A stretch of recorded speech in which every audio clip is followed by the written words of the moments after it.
Starlink Battle for Atlas. And to show off this game, we've brought some people that know this game probably better than anyone, our friends from Ubisoft. We have Matt, the producer for Starlink Battle for Atlas, and Laurent, the creative director. So really excited to have you guys and to sort of show us what you've been working on. I'm really excited to see what you guys have to show us. So yeah, please thank you so much for having us here. Yeah. So Starlink Battle for Atlas is an open-world action-adventure game that's going to take you 400 light years away from Earth to the Atlas star system. And it follows the journey of a team called the Starlink Initiative, who are blasting off there. And it features this really, really cool modular starship, where every single piece that you put on instantly appears in-game and lets you adapt and reconfigure your abilities on the fly to take on any challenge. It's so cool. I'm so excited.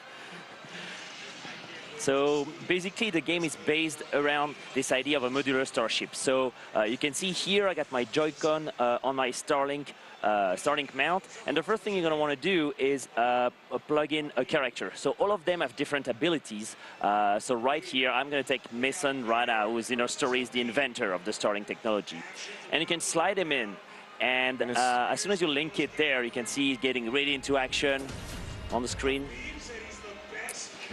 And so the next thing that you're going to do is equip yourself with a starship. So they all belong to like different classes. This one belongs to like a high performance class, so it allows you to be extremely agile. So I'm going to connect it right now. And you can see it appears instantly in the game. I'm going to plug in some wings. Yeah, probably need some wings. Look, I love that.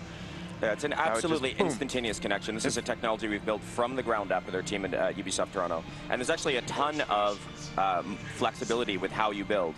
You can see, Laurent, you can take parts off, you can stack parts, you can reverse parts. Anything you build will be instantly recreated in-game. And not only does that change the appearance of your ship, that's also going to change your abilities and your stats and how your ship works in the game. So the next thing to do after you build your starship is to link some weapons. So we're going to start with this Gatling here. It's a great medium range, high rate of fire weapon, and we're going to continue with the Frost Barrage here. Frost Barrage is great. You can deliver a series of homing missiles to our target, so that's pretty cool. So you're in the Atlas star system now, and you can go pretty much anywhere, but right now we are on a mission to track down a big unit from the Forgotten Legion, the enemy of the game, that we call the Legion Prime. So we don't know the location of the Prime, but we know that it just planted a big extractor on this planet, and it's destroying this planet. So we gotta destroy that extractor tower to be able to locate the Prime. And I see you flying into the planet. I really like that you have that sort of that. You obviously fly once you get to the planet, but flying into planets, I feel like is a cool part of making that world feel big. And yeah, absolutely. So this features completely seamless travel from space down to the surface of planets, from planets back up to space. And there's tons of things to discover in space as well, you know, different points of interest and derelict spaceships and outlaw hideouts, all sorts of cool, fun things to discover. I don't know if it'll work, but the extractor it planted, you need to go there. And these planets are actually real, spherical, circumnavigable planets. So Laurent's currently landed on the night side of Sonatas, but he could fly completely around this sphere, go to the day side, discover different secrets and history and puzzles. These are absolutely massive open worlds. Yeah, they look like vibrant ecosystems. I'm seeing foliage. I'm seeing some creatures running around. Oh yeah, absolutely. Each has its own unique flora and fauna. There's different factions that you can ally with, and you can actually, collect. So, for instance, the animals that you're seeing, you could go scan them, take DNA samples, and take that to the local scientist faction called the Expedition, who will help use that to craft mods to upgrade all of your gear. That's really cool. So right now I'm entering the electrical storm that is caused by this extractor tower. So we're going to land on the ground at any time. So you can fly in the game, of course, but at any time you can land and transition to skimming mode like this. This tower is protected by those Cyclopes from the Legion, so let's try to take them down.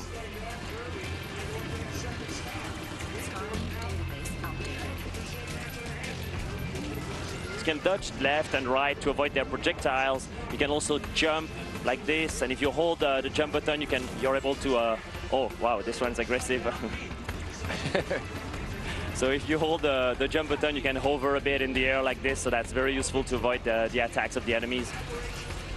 There's actually a ton of depth to the combat, so I don't know if you're noticing, but Laurent's able to aim right at their eye to do extra critical damage, take those guys out. You have a shield, and if you time that shield just right, you can use that to parry their attacks as they come in, reflect them back at them.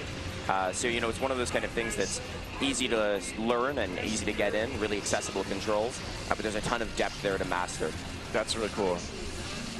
So right now I'm trying to take down this extractor node to get access to the main weak point of this extractor tower. So there it is. But the Forgotten Legion are trying to protect themselves, so I got to avoid their attack while taking down their buildings. And the ship that Laurent's in right now is called Pulse, and this is, as Laurent mentioned, it's kind of a performance ship. It's really, really fast. It's really agile, but it doesn't have a ton of armor. So this is depending on your play style, your choice of which ship, which wings, which weapons you're using. Will constantly evolve into something people experiment with and find kind of their preference. And I imagine you might even want to switch out sort of different things depending on what enemy you're facing or what situation you're in. Absolutely, yeah. So here, for example, I can decide to switch at any time my Frost Barrage for my Levitator.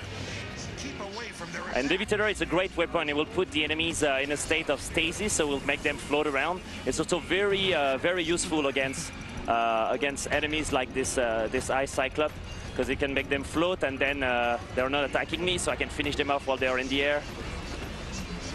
I love that you just switched out that weapon in real time. It's almost like, I mean, you're the pilot as a player in this game, but you're almost also like the engineer that's like lurking in the bottom of the spaceship, switching out the weapons or the wings or changing the weight. Like, you don't usually get to play that role, I guess, and do it manually. And certainly, it's almost unprecedented to have that kind of ship customization in real time in the middle of combat, right? Like anything you can think of, you can experiment and try that out right away. So right now I just used my pilot ability, so Mason Rana can trigger an orbital strike from the Equinox, the mothership of the Starlink initiative. Yes. So it's been very effective against this tower. Now, let me see. The prime is there. Quickly, before it plants more. And so when you destroy towers like this, the storm will clear out, and you'll be able to take away this extractor core, and later on in the game to trade it for Nova, a very rare resource that will be useful for you to build your alliance. So I want to show you a different ship. So we just finished the extractor. Okay. We're going to go after the prime, but let's reconfigure a bit and link a new ship. So you can, at any time, you can remove your starship like this. I love seeing all these starships just laid out in front of us. It's so cool. Yeah, totally. And we can switch pilots. So I'm going to equip a Judge or alien robot from the Starlink initiative. And I'm going to link it. So Judge is actually a gaseous form alien, as you just kind of saw zoomed in on his head there. Oh, yeah. And the founder of the Starlink initiative, Victor St. Grand, actually built this containment suit to help him communicate and interact with all of the equipment that they have. And Judge has a super, super powerful pilot ability, which is all geared around slowing down time to give you these windows of opportunity to take out, weak points or take out bosses, or even just gain more control on the battlefield. So I just connected his ship that we call Neptune. It's a great ship that has a lot of defense. And for the moment, I'm gonna keep my. Actually, I'm gonna switch to my Volcano Gatling. It's a Gatling that is able to also increase the temperature of the enemies and make them weaker after that. So it's gonna be a great combo with my Levitator. We've got this overhead shot, picture-in-picture of the that starship in your hands. It looks so cool as you like clicked it in and. So this ship is like completely the opposite of the one that Laurent was using before. This is kind of a tank class. Tons of armor, really, really stable. No one's going to knock you out of the sky. No one's going to knock you around. But, a little bit slower, a little bit different handling to Pulse. So there's tons of things to do in the game, like here those lights belong to an outpost that later on in the game you're going to be able to interact with. You can talk to them, offer help to them, and to have them to join the alliance against the Forgotten Legion. You have to hurry. And this is a, I was going to say, it's like it's a fully circumnavigable planet. So we were on the dark side, but now we're making our way to the light side of the planet here. Oh yeah, I love the art style. I think it has a very, very attractive look to it, and it looks absolutely gorgeous in handheld mode as well. You know, keep in mind that every single physical starship that you connect actually unlocks a digital version of itself. So that, you know, if you're playing on the go, you know, you want to play at home on the TV with your toys, and then you swap to handheld mode, you still have access to your full collection and this full giant open world experience. That's so neat. So this is the Legion Prime, which right now is roaming this world completely free. And if we don't stop him, he's going to plant a new extractor, so let's go after him. Make your best equipment. You can't hold back. Yeah, the enemies on this planet, they have like animal-like movements, but seem robotic as well. They're yeah, so they're actually cool. from an ancient group called the Forgotten Legion, and they're remnants of a long-forgotten Forerunner race called the Wardens that kind of are one of the big mysteries in the game that you're going to dig into and learn more about over the course of the story. And for whatever reason, they've actually kind of come up back out of the ground. They've been revived. There's been a reawakening. And now they're starting to begin a harvest and actually completely take over and destroy these planets. So, you know, not only are you fighting to save Atlas, but, you know, the implications of them completing their mission actually have much bigger effect on the entire galaxy beyond. So I'm going to use my pilot ability there, so Judge can slow down time. So it's great because it gives me more time to take down the main core weak point of this creature right here.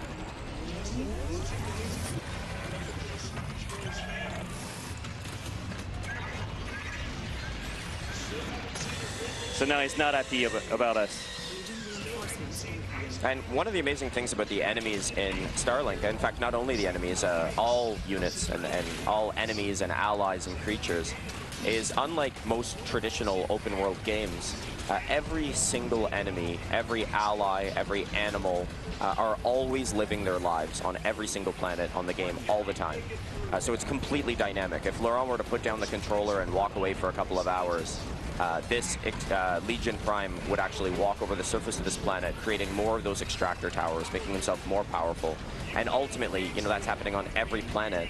So the entire system could become completely infected. If, you know, so you are really the agent of change that can cause the difference there. I find that so interesting because, like, yeah, they're not just waiting for you to show up and like, oh, let's attack you now. They're living out. They have their own objectives and goals, and they're doing their thing. And it's up to you to insert yourself in that storyline. And you can use that to your advantage because, you know, keep in mind it's also your allies. So, you know, if you go down to a planet and, you know, build up tons of defense bases and turrets and alliance, you know, really build that strong alliance. Even when you're not on that planet, they're still fighting back against the Legion for you. You know, they're still taking over and helping save that planet. So right now, the Prime is trying to find what we call an electrum vein. The electrum, it's like a rare mineral that is in abundance in the world of Atlas, and he's going to try to supercharge himself to take me down. So we're going to have to finish him off. It's like the second phase of this combat. So now he's got those corrupted Nova crystal on his knees, and he can attack me with those powerful lasers.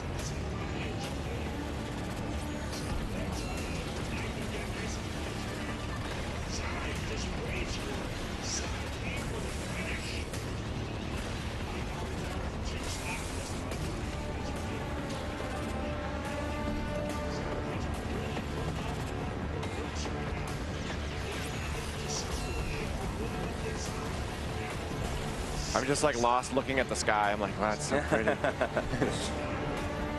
Yeah, sometimes you can look up and see like a distant outlaw stronghold or something in space that you could fly to. You know, you're actually fully seeing out into this star system here.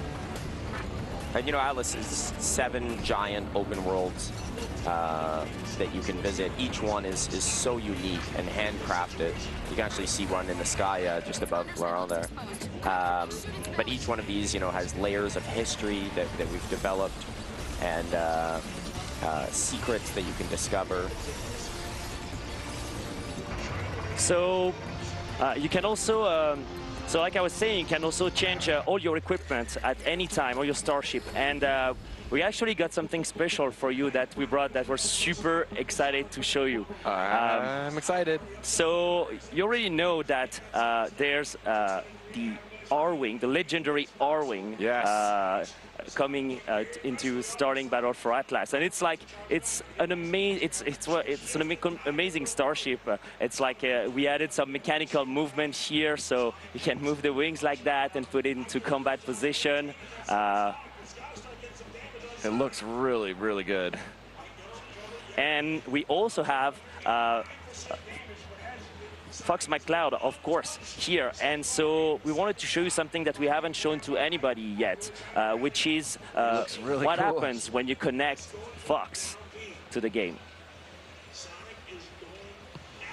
So let's do this, and let's finish the prime like this. So I'm going to remove Judge here, and I'm going to connect Fox. All right, let's see that game. Ah.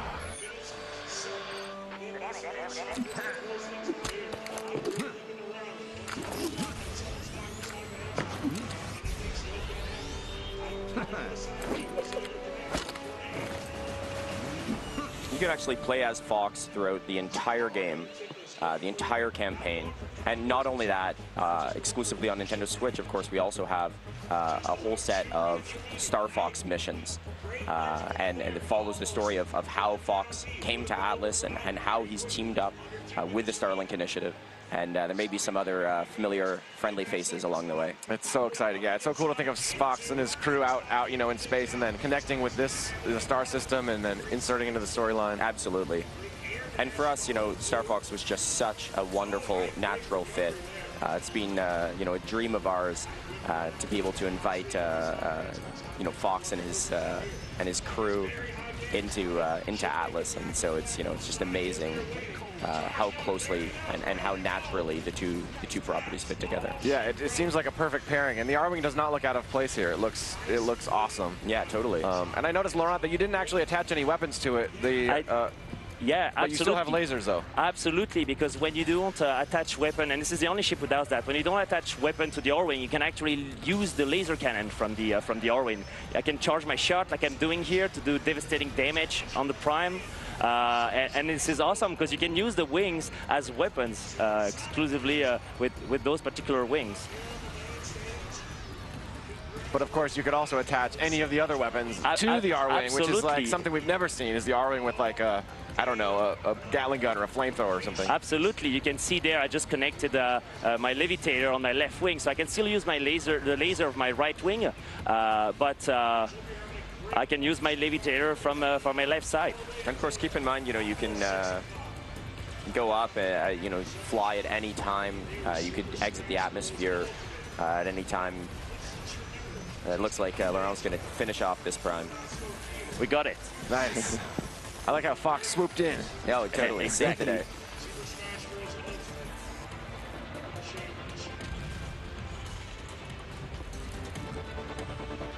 And so when you destroy the Prime like this, you'll be able to retrieve its main core and also some mods for your starship and weapons, because you can equip different mods to make your gear even better. Each pilot also have a different ability, but they also have a different skill tree that you can customize as you play the game. In fact, I think you just got a powerful mod now. Why don't you go and augment the R-Wing?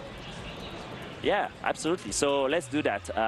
Let me go in my mod screen here. And this one is giving me 20 plus 20 speed. I can just change it and let's say, for example, plus 35 handling and more speed. So let's take this one.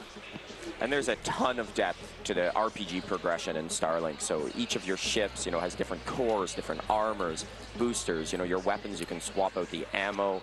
Your pilots are fully upgradable. And, you know, it actually goes way deeper than that. Yeah, and you mentioned all the ships. I mean, switching ships is cool, but switching ships is also important. Like if you lose a mission, you could bring in a new ship, and you kind of need those to progress. Yeah, absolutely. So, you know, it's really, really important for us that, you know, the entire game is something you can finish just with the starter pack. You get a ton of content in the starter pack on Nintendo Switch. You know, the starter pack actually comes with the legendary R-Wing. It comes with Fox McCloud. It comes with Mason Rana, who is a pilot that Laurent was using earlier. He's kind of the newest member of the Starlink initiative. It comes with digital versions of some equipment. It also comes with some weapons and things like that. But it also comes with additional digital content. For instance, Mason's ship, Zenith, and the wings for that. So really, it comes with everything. It's going to come with everything you need to sort of have this adventure. But of course, you could get more things, more weapons, more mods. Yeah, totally. So, you know, for sure you can complete the entire game just with the starter pack. You know, there's none of that kind of hard gating of like, oh, there's a blue door, you need the blue spaceship to go through it. But, you know, for us, it's kind of this simplistic deck building element where, you know, we want the more ships that you have and the more parts that you have, the more creative options you have to really customize and build your play style and really make, you know, your dream starship and you know, your play style right fine-tuned to your liking. Yeah, it's a little bit hard to show on camera, but the fun, the feel of clicking these weapons and wings together is something that I've gotten to experience preparing for this segment, and it just has that. It kind of takes me back to being a kid, and I'm like flying around with the ship and attaching different wings. I was putting the R-Wings wings on backwards, which looks kind of cool because everything can go either direction. So you could have a flamethrower pointing backwards or something. Absolutely, yeah, and you can even like the R-Wing embeds the Starlink technology, so you can remove its wing, flip them if you want. You can, like you were saying, yeah, you can connect like the flamethrower here, and if I fire it now, I connected it backwards, so it will fire backwards. If some enemies are attacking me from the back, I can use that strategy, or you can put it front like this. And you know, keep in mind, as Laurent showed earlier, you can actually stack parts on parts. So like, you know, Laurent could add additional wings or swap out the wings of the R-Wing, make kind of an extra wide R-Wing. Could you show that really quick? I'm not sure if I'm on the way to attack something, but. It's cool when you stack a couple extra things on and yeah, absolutely. For sure. So for example, I can stack those wings here, and it will provide me with more defense. You can see actually that when I'm putting another wing on the ship kind of tilts a bit to take the weight of the piece, and but then correct itself. And this is a pretty wicked looking R-Wing actually. Yeah, I like that. So those wings that Laurent just added are armor wings, so those are going to add more defense. Look at that, now it's like a tank. That's awesome. The trade-off is that... do barrel roll! Absolutely, you can do barrel roll with the R-Wing, yeah. So the trade-off of adding more parts is that's increasing the weight of your ship in the world, and you know that's going to change a little bit the way that it handles in the game. Oh yeah, and we've paid extra close attention to the details. So the barrel roll works just like it does in Star Fox. That'll deflect projectiles as they're coming in. You know, we're staying really, really true to the look and feel and effect. Yeah, I think the Star Fox integration is something, you know, the voices, if the Star Fox voices sound familiar, it's because it is the same cast as the Star Fox Zero. So you guys really went the extra mile to work with us and to get those characters sounding as authentic as possible. Absolutely. And even your own characters. It seems like you guys put a lot of work into building out a cast of characters. They're all the fully voiced game. Oh yeah. And it feels like a world that's been. This feels like a fully realized world to me. That's just kind of waiting for you to join the game. Yeah, you know, this is really a huge open world experience. We're so happy to bring it to the Nintendo Switch. In this way, and you know, I can't wait. We're only just scratching the surface here of an enormous game. So you know, with full cinematics, a full campaign, you know, all sorts of content, and this incredible dynamic living world that I can't wait for people to get their hands on. You can always, each planet also that we've created or have their own history. We build their history and the mythology, like about what happened on those worlds and the previous civilizations who tried to establish themselves on those worlds. They have their own flora and fauna. So here we can see, we scan these creatures. You can scan any of the creatures and retrieve flora samples as well. And the characters will tell you more about those creatures. I love just this visual of Fox, you know, in this foreign star system, like investigating this crazy creature. You know, up close. Totally. Yeah, we've got a lot of fun dialogue about that. So we love it too. It's just the first time Fox appeared in the game, we were like kids. Like, I mean, generally we are a bit like kids in the project. We're so excited about like those starships and the combining everything. We often play with those in the office. But when Fox arrived, it was like this magical moment. Yeah, it was cool. I was watching your press conference when you guys announced that Fox was in the game, and it got a really cool reaction. It's really exciting for all of us. You know, we're getting about out of time on this segment, but do you guys have any kind of closing thoughts you'd like to share with the Treehouse Live audience about your game? Well, first of all, thank you so much for having us. It's an amazing moment to be there with you and be able to show this. The game will release on October 16th. You will have, of course, you will be able to. I can't wait for people to put their hands on the R-Wing and play with it and with Fox. But the game also comes with exclusive Star Fox missions, and I can't wait to. We got lots of surprises in store to come. Yes, exactly. Well, thank you guys so much. Laurent, creative director for Starlink Battle for Atlas, Matt, producer. I hope you guys had a good time looking at that game. I'm super excited to get my hands on it. You say get your hands on it about a lot of products.